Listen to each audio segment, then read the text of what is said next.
বিস্তারিত জানাতে এই মুহূর্তে গাজীপুরের শ্রীপুর উপজেলায় আছেন রিপোর্টার রাজিবুল হাসান। সরাসরি যাচ্ছি তার কাছে।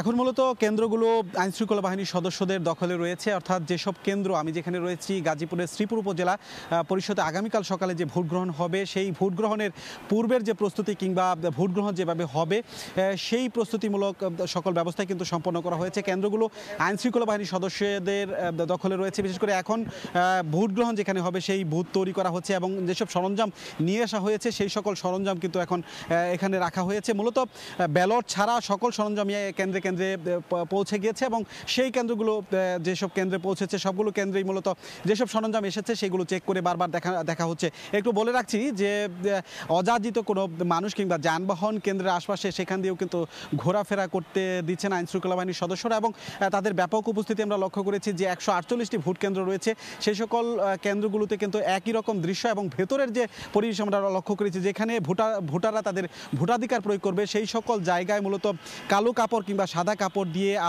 ঢেকে দেওয়া হচ্ছে।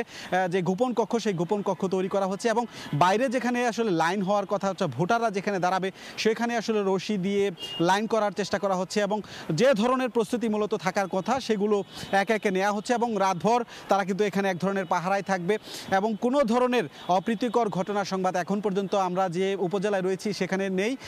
তারা প্রস্তুত রয়েছে এবং সকাল 8টায় যে ভোট গ্রহণ অনুষ্ঠিত হবে সেই 8টার আগে অর্থাৎ ভোর রাতের মধ্যে কেন্দ্রে কেন্দ্রে কিন্তু ব্যালট পৌঁছে দেওয়া হবে এবং তারপর সেই ব্যালট বুঝে নেওয়ার পর ভোট গ্রহণ শুরু হবে সকাল 8টায়। যদি বলি যে এখন পর্যন্ত কেন্দ্রের ভেতরে এবং বাইরে সব জায়গায় কিন্তু নিরাপত্তার বলয়ে ঢাকা হয়েছে এবং তাদেরকে যে নির্দেশনা দেওয়া হয়েছে আমরা কথা বলে জেনেছি যে মূলত যাদের অনুমোদন রয়েছে ভোট কেন্দ্রে প্রবেশের তাদেরকেই শুধু প্রবেশ করতে দেওয়া হবে এবং যারা ভোটার রয়েছে সেই সকল ভোটাররা যাতে নির্বিঘ্নে ভোট কেন্দ্রে প্রবেশ করতে পারে এবং তাদের ভোটাধিকার প্রয়োগ করতে পারে সেই লক্ষ্যেই কিন্তু মূলত নির্বাচন কমিশন এবং স্থানীয় প্রশাসন কাজ করছে। মোটামুটি এই ছিল উপজেলা পরিষদ নির্বাচনের ভোট গ্রহণের এর আগের যে প্রস্তুতি তার সবশেষ তথ্য।